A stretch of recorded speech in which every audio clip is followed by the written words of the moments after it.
सरगोदा के एक छोटे से गांव चक सैदा से निकले, 1500 रुपये जेब में थे और आज इस्लामाबाद में अरबों रुपए के प्रोजेक्ट्स हैं।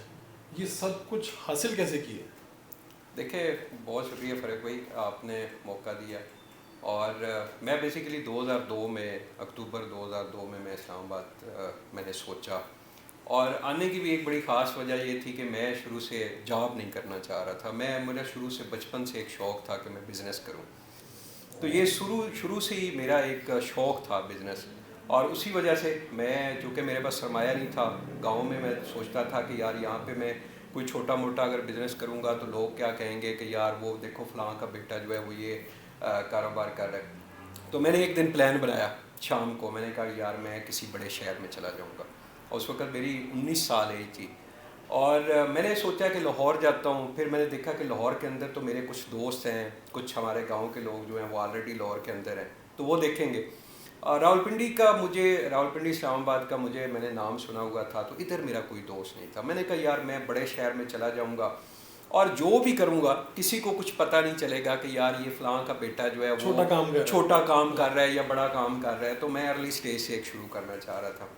तो मेरे चूँकि पेरेंट्स जो है उनकी भी मेरे ऊपर बड़ी एक शफ़क़त थी, मोहब्बत थी। और स्पेशली जो मेरी दादी थी, अल्लाह पाक उनको जन्नत नसीब करे, उनका मेरे साथ बड़ा प्यार था। तो मुझे ऐसी परमिशन भी नहीं थी कि मैं अकेला जो है 19 साल की एज में मैं कहीं ऐसा कोई स्टेप लूँ। तो मैंने शाम को मेरे प्लान बन गया, दिन को मैंने सीट करवाई रावलपिंडी की, वहाँ से हमारी वैगनें आती हैं इधर।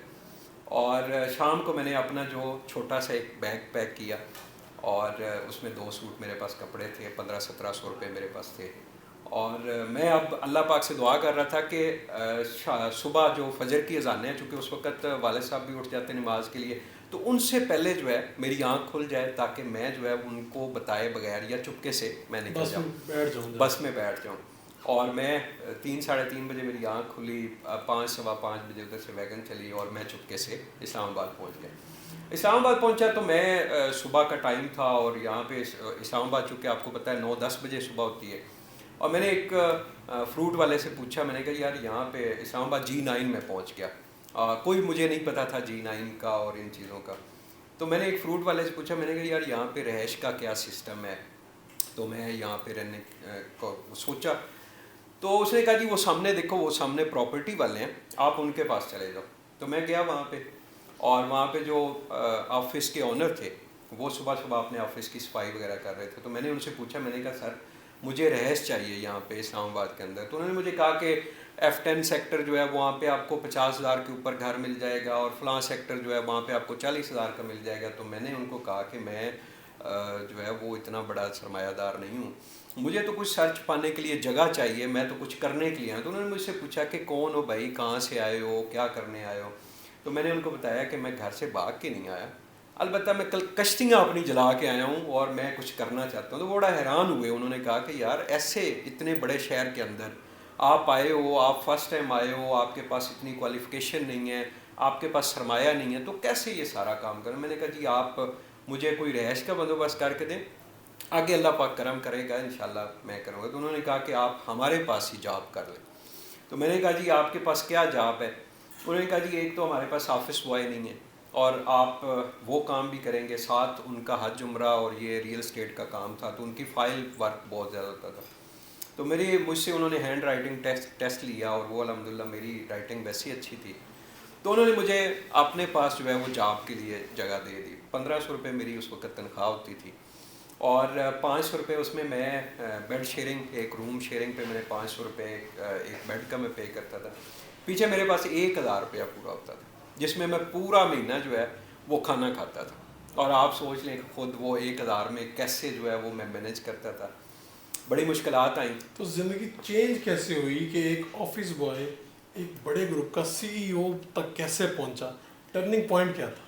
देखिए, एक तो टर्निंग पॉइंट ये था कि मैं शुरू से ही मैं जब अपने घर से निकला, चकसैदा जो मेरा गांव है, मैं वहाँ से निकला, तो यकीन करें मैं जब घर से बाहर निकला था और रास्ते में ना एक जो बड़ी जहाँ पे मैंने वैन पे बैठना था और दरमियान में हमारी एक रेलवे लाइन आती है, तो रेलवे लाइन के ऊपर मैं चल रहा था और मैंने यकीन करें कि आसमान की तरफ देख के अल्लाह पाक को मुखातब करके मैंने कहा था, मैंने कहा कि या अल्लाह पाक आपको पता है कि मैं किधर जा रहा हूँ, बाकी किसी को आज नहीं पता कि मैं कहाँ जा रहा हूँ, मेरी मंजिल क्या है, लेकिन आपको पता है कि मैं सिर्फ़ और सिर्फ आपके आसरे के ऊपर जो है वो आज घर से निकला हूँ।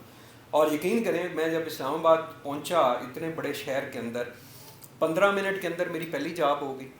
3 महीने 4 महीने मैंने वो एज ए ऑफिस बॉय काम किया, और उन्हीं के पास उनका जो जिनके पास मैं काम करता था, उनका छोटा भाई जो है वो रियल स्टेट का काम करता था।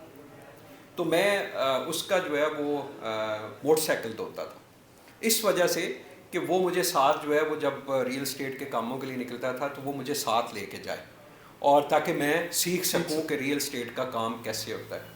और मैंने 3-4 महीने के अंदर मुझे काफ़ी हद तक समझ आ गई। और उसके बाद मैंने जॉब देखी, रियल स्टेट एडवाइज़र थे, अल्लाह पाक उनको बहुत तरक्की दे, तारक भट्ट साहब थे। तो तारक भट्ट साहब के पास से उनके पास वैकेंसी थी जो रियल स्टेट का काम जानता, तो उनके पास मैंने काम करना शुरू कर दिया।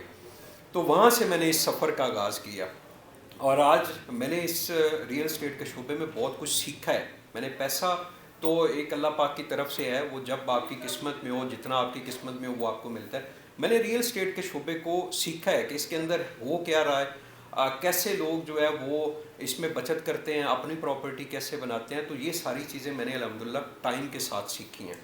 आपके पास तो यहाँ पर दर्जनों मुलाजमीन हैं, फिर भी आप आज अरबपति होने के बावजूद अपना यूट्यूब चैनल क्यों बना लिया? इसकी क्या ज़रूरत पेश है? देखिए, रियल स्टेट के जो सेक्टर है इसके अंदर मैं समझता हूँ बहुत ज़्यादा ज़रूरत थी हमारे इस वक्त। आपको पता है जैसे पिछले 3-4 साल के अंदर जो हमारी गवर्नमेंट पे है उसने भी रियल स्टेट के ऊपर बहुत ज़्यादा फोकस किया, और कंस्ट्रक्शन का जो शोबा है उसके अंदर भी उन्होंने बहुत सारी इन्वेस्टी दी। तो मैं समझता हूँ ये वक्त की ज़रूरत थी, और ये इससे पहले होना चाहिए था। लेकिन रियल स्टेट का अलमिया ये है कि यहाँ पे चूँकि बहुत सारे जो रियल स्टेट एडवाइज़र हैं उनके पास इतना नॉलेज नहीं होता। तो मैंने ये यूट्यूब चैनल बनाने का मकसद ये था कि लोगों को अवेयरनेस हो कि कौन सा हाउसिंग प्रोजेक्ट किस लोकेशन के ऊपर आ रहा है, उसमें कैसे इन्वेस्टमेंट करनी है, और जो नए हाउसिंग प्रोजेक्ट्स आ रहे हैं। तो हमने अल्हम्दुलिल्लाह गोनल ग्रुप ऑफ मार्केटिंग के नाम से यूट्यूब चैनल बनाया, और उसके ऊपर मेरी सैकड़ों की तादाद में मेरी वीडियोस मौजूद हैं। और मैं उसके ऊपर यही लोगों को जो है वो प्रॉपर वहाँ पे इंफॉर्मेशन जो है वो मैं देता हूँ कि आप रावलपिंडी इस्लामाबाद है या इस वक्त लाहौर के अंदर आप प्रॉपर्टी में इन्वेस्टमेंट करना चाह रहे हैं तो कौन सा एरिया जो है वो आपके लिए बेस्ट है। और सेकंड ये कि मैं चूँकि मेरा एक अपना एक्सपीरियंस है कि मैंने कम सरमाए से जो है वो प्रॉपर्टी अपनी बनाना शुरू की। और मेरे पास उस वक्त आज से 10-15 साल पहले जब मेरे पास 2 लाख रुपया होता था, 3 लाख रुपए मेरे पास बनते थे, तो मैं कहीं इस्लामाबाद से बाहर जो हाउसिंग प्रोजेक्ट्स थे उनके अंदर मैं एक छोटा सा प्लॉट जो है वो लेके मैं छोड़ देता था। आज मेरी वही प्रॉपर्टी जो है वो इस वक्त जो मैंने 5 लाख रुपए का प्लॉट आज से 12-14 साल पहले या 10 साल पहले मैंने परचेज़ किया था, आज अल्हम्दुलिल्लाह वही प्लॉट जो है वो कोई 2 करोड़ रुपए का है, कोई 4 करोड़ रुपए का है। तो इस प्राइस में जा चुके हैं। ठीक है, तो ये जब रियल इस्टेट का जो काम है इसके हवाले से लोगों के बड़े खदशात रहते हैं, ख़ास तौर पे ओवरसीज़ पाकिस्तानी, उनको आप क्या कहेंगे कि प्रॉपर्टी खरीदते वक्त क्या चीज़ें वो जहन में रखें, वो किन चीज़ों पे अमल कर लें तो वो धोखे से बच सकते हैं, इन चीज़ों से बच सकते हैं? देखिए फ़र्क भाई, रियल स्टेट के अंदर जो है वो 2 किस्म के लोग जो है ना इन्वेस्टमेंट करते हैं। एक बड़ा इन्वेस्टर है और एक छोटा इन्वेस्टर है। बड़ा इन्वेस्टर जो है उसके पास करोड़ों रुपए की इन्वेस्टमेंट है, उसके लिए बहुत सारे इस्लामाबाद, रावलपिंडी या जो भी बड़े शहर हैं उनमें मेन शहर के अंदर बहुत सारे ऑप्शन मौजूद होते हैं। वहाँ पे वो अपनी पसंद का प्लॉट जो है वो तैयार प्लॉट जो होते हैं वो अपने घर के लिए परचेज़ कर लें या बड़ी इन्वेस्टमेंट कर लें, कोई कमर्शियल प्रोजेक्ट कर लें।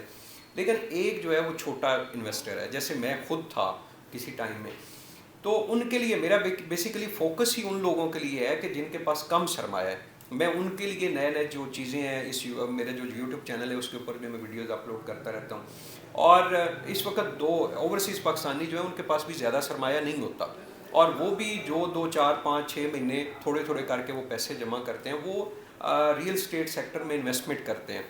और उसमें इस वक्त मैं जितने भी दोस्त ये वीडियोस भी सुन रहे हैं उनको भी यही मशवरा दूंगा कि अगर आपके पास थोड़ा सरमाया है और आप अपने बच्चों के लिए घर बनाना चाह रहे हैं, अपनी इन्वेस्टमेंट करना चाह रहे हैं, तो आप शहर से बाहर जो नए हाउसिंग प्रोजेक्ट्स बन रहे हैं उनमें इन्वेस्टमेंट जो करें, कम कीमत है, जो कम कीमत के ऊपर है। इस वक्त मिसाल के तौर पर रावलपिंडी इस्लामाबाद की हम लोग बात करें तो 2-3 ऐसे हाउसिंग प्रोजेक्ट हैं जो इस वक्त 5 मरले का प्लॉट जो है वो इंस्टॉलमेंट्स के ऊपर दे रहे हैं, और कोई उनमें से 1-2 हाउसिंग प्रोजेक्ट जो हैं वो 15 से 20 लाख रुपए का 5 मरले का प्लॉट जो है वो 4 साल की इंस्टॉलमेंट्स के ऊपर दे रहे हैं। तो मेरे ख्याल में जिसके पास कम सरमाया है उसको यहाँ पे रिस्क लेना चाहिए। बड़ा इन्वेस्टर जो है उसके पास तो बहुत सारे ऑप्शन मौजूद हैं, उसको रिस्क नहीं लेना पड़ता। वो तो जो प्रॉपर्टी ऑन ग्राउंड मौजूद है, प्रॉपर वहाँ पे फैसिलिटीज़ आ चुकी हैं, वहाँ पे इन्वेस्टमेंट कर सकता है। लेकिन जो कम सरमाए वाले लोग हैं उनको मैं यही मशवरा देता हूँ कि आप जो रावलपिंडी, इस्लामाबाद या किसी भी शहर से बाहर जो नए हाउसिंग प्रोजेक्ट बन रहे हैं, आप उनमें इन्वेस्टमेंट करें। आपके इस वक्त कौन से प्रोजेक्ट्स हैं जिन पे काम चल रहा है और आने वाले क्या प्रोजेक्ट्स हैं? देखिए, हम लोग अल्हम्दुलिल्लाह गोनल ग्रुप ऑफ मार्केटिंग के प्लेटफॉर्म से हमारे इस वक्त 4 कमर्शियल प्रोजेक्ट्स जो हैं वो चल रहे हैं, जिसमें प्रॉपर जो फैसल हिल्स के अंदर हमारा जेडन टावर के नाम से कमर्शियल बन रहा है, उसके ऊपर प्रॉपर कंस्ट्रक्शन स्टार्ट हो चुकी है। और इसके अलावा हमारा फैसल टाउन के अंदर एक बहुत बड़ा कमर्शियल प्रोजेक्ट आ रहा है। पार्क व्यू सिटी इस वक्त बड़ा फेमस हुआ है, उसके अंदर अल्हम्दुलिल्लाह आ रहा है। और इस वक्त एक नया हाउसिंग प्रोजेक्ट आया है ब्लू वर्ल्ड सिटी के नाम से, उसके अंदर अल्हम्दुलिल्लाह हम लोग 4 कनाल के ऊपर एक टावर खड़ा कर रहे हैं और बड़ी अच्छी लोकेशन के ऊपर है। मैंने जितने भी मेरे अपने कमर्शियल प्रोजेक्ट्स हैं, मैंने उनकी लोकेशन के ऊपर कोई कंप्रोमाइज़ नहीं किया। मैंने जिस हाउसिंग प्रोजेक्ट के अंदर भी या जिस कमर्शियल एरिया के अंदर मैं कमर्शियल अपना प्रोजेक्ट बना रहा हूँ, मैंने उस एरिया का सबसे जो खूबसूरत प्लॉट था वो मैंने परचेज़ किया। और इसकी वजह भी यही थी कि मैं समझता हूँ कि अगर उस कमर्शियल की लोकेशन अच्छी होगी, उसकी कंस्ट्रक्शन क्वालिटी जो है वो अच्छी होगी, तो जो लोग भी मुझसे चीज़ें परचेज़ करेंगे उनको कल को बेनिफिट होगा। जो ये ब्लू वर्ल्ड सिटी है, इसकी एनओसी के हवाले से और बहुत से लोग हैं जो खदशात का इजहार करते हैं, वो किस हद तक दुरुस्त हैं बातें जो इसकी अफवाहें इनके बारे में उड़ेंगे? देखिए, ब्लू वर्ल्ड सिटी आज से जी 3 साढ़े 3 साल पहले ये हाउसिंग प्रोजेक्ट आया था। मेन चक्री रोड के ऊपर इसकी लोकेशन है। फ्रंट इसका चक्री रोड के ऊपर लग रहा है और बैक जो है वो रिंग रोड, जो न्यू रिंग रोड रावलपिंडी बन रहा है, जिसके ऊपर ये 25 दिसंबर को जो है वो प्राइम मिनिस्टर इमरान खान साहब जो है उसका बाकायदा तौर पे संग-बुनियाद रखने जा रहे हैं, उसके ऊपर ये आ रहा है।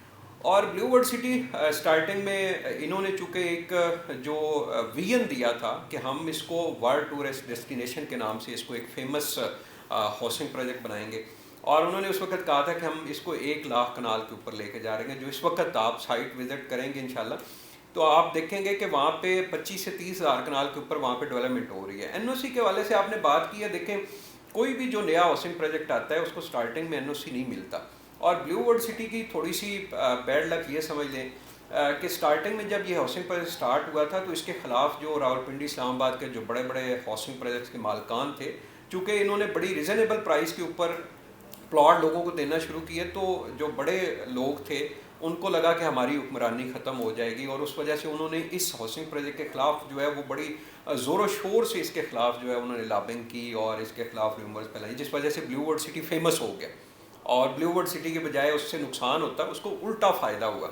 और सेकंड ये कि ब्लू वर्ल्ड सिटी की जो मैनेजमेंट है, स्पेशली जो उसके ऑनर हैं, CEO चेयरमैन जनाब साद नज़ीर साहब, वो एक मजहबी शख्सियत हैं, और उनका डे फर्स्ट ही उनकी कोशिश ये रही है कि मैं किसी किस्म की रिश्वत या इन चीज़ों में ना जाऊं, जिस वजह से ब्लू वर्ल्ड सिटी का एनओसी जो है वो लेट हो गया। लेकिन अल्हम्दुलिल्लाह आज के दिन में एक बहुत बड़ी खबर आई है कि ब्लू वर्ल्ड सिटी का, चूँकि ब्लू वर्ल्ड सिटी का एनओसी, इसमें 2 पॉइंट्स थे, एक था रावलपिंडी डेवलपमेंट अथॉरिटी और एक थी ज़िला कौंसल। ब्लू वर्ल्ड सिटी जो है वो ज़िला कौंसल की हदूद के अंदर आ रहा था, रावलपिंडी की जो RDA की जो रिडक्शन है उसके अंदर नहीं आ रहा था।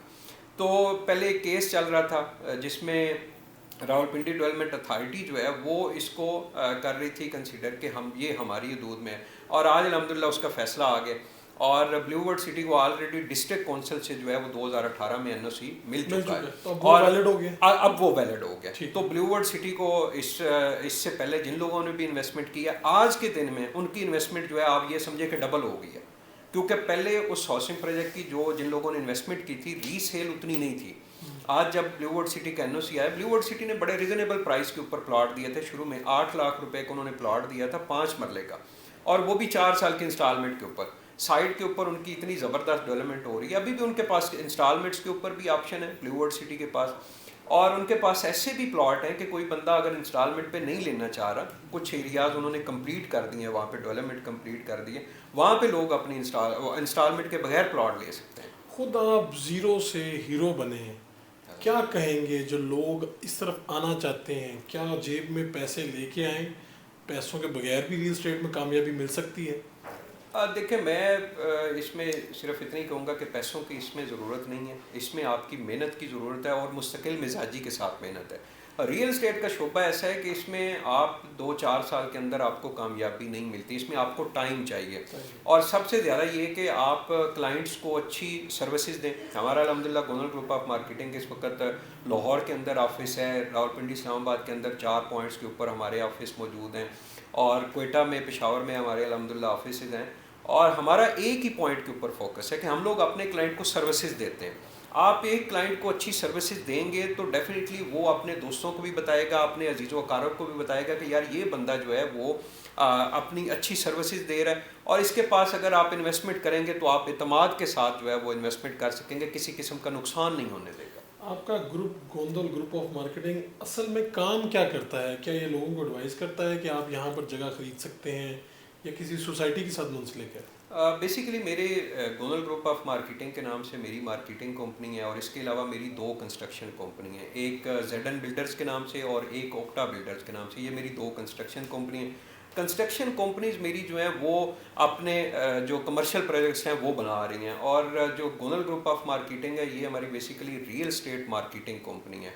और इसका मकसद ये है, हमारी सर्विसेज ये हैं कि रावलपिंडी, इस्लामाबाद, लाहौर और बड़े शहरों में जहाँ पे भी कोई बंदा प्रॉपर्टी सेल करना चाह रहा है या परचेज़ करना चाह रहा है, या जो नए हाउसिंग प्रोजेक्ट्स आ रहे हैं उनके साथ हम लोग काम करते हैं, और वहाँ पे हम लोग जो है वो लोगों को सर्विसेज देते हैं। रियल एस्टेट का जो शोबा है उसमें हम अल्हम्दुलिल्लाह सर्विसेज देते हैं। कौन कौन से नए प्रोजेक्ट्स आ रहे हैं जिनके ऊपर आप उनको सर्विसेज प्रोवाइड कर रहे हैं?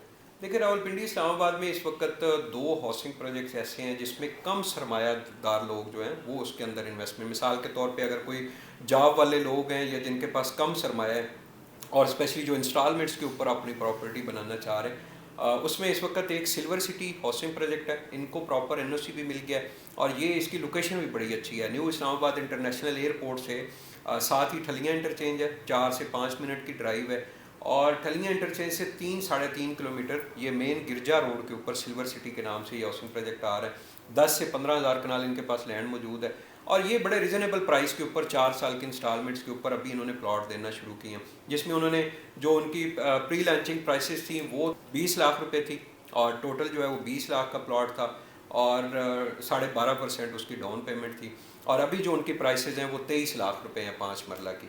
और दूसरा हाउसिंग प्रोजेक्ट जो है वो इस वक्त मैं रिकमेंड करूँगा ब्लूवर्ड सिटी के नाम से। और बेसिकली ब्लूवर्ड सिटी जहाँ पे बन रहा है वहाँ पे 2 हाउसिंग प्रोजेक्ट हैं, एक कैपिटल स्मार्ट सिटी है और एक ब्लूवर्ड सिटी है। तो प्राइसेस जो हैं वो ब्लूवर्ड सिटी की रिजनेबल है, आज चूँकि उनका एनओसी भी हो गया, तो मैं ब्लूवर्ड सिटी रिकमेंड करूँगा। वहाँ पे इस वक्त 12 लाख रुपए का 5 मरले का प्लॉट वो दे रहे हैं, और 4 साल के इंस्टॉलमेंट्स पे दे रहे हैं। आपका बहुत बहुत शुक्रिया। बहुत बहुत शुक्रिया।